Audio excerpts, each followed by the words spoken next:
মঞ্চলৈ আমন্ত্ৰণ জনাইছো মিছেছ কেটেগৰীৰ উত্তৰা শইকীয়া বাইদেউক।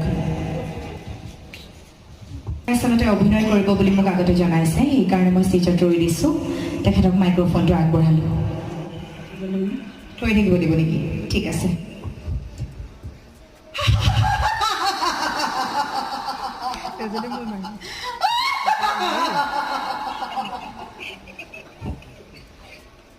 তহঁতে মোক পাগলী বুলি কৈছ।